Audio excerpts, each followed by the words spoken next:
And turning now to vote 2016, they're just days away now from the New Hampshire primary, and Bernie Sanders is hoping to crush Hillary Clinton after losing in Iowa by the slimmest of margins, and that's what made tonight's Democratic debate so important. Our Janine Stanwood is joining us now with the highlights from tonight.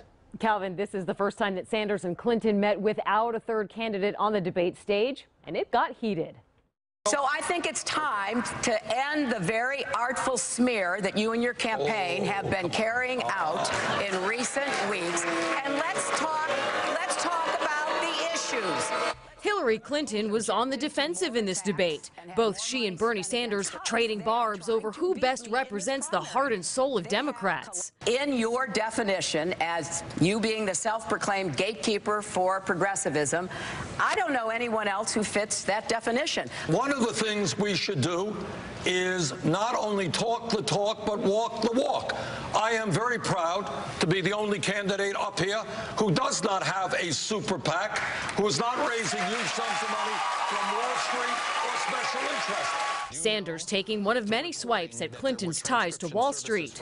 That is what power is about, that is what corruption is about, and that is what has to change in the United States of America.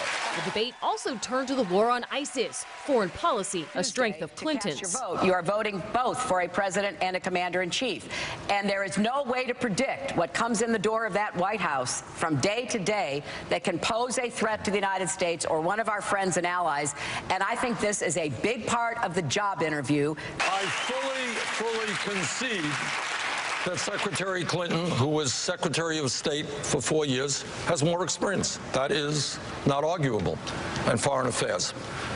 But experience is not the only point. Judgment is. And the moderators also brought up Hillary Clinton's emails. Clinton said she was 100% sure that nothing would come of the FBI investigations.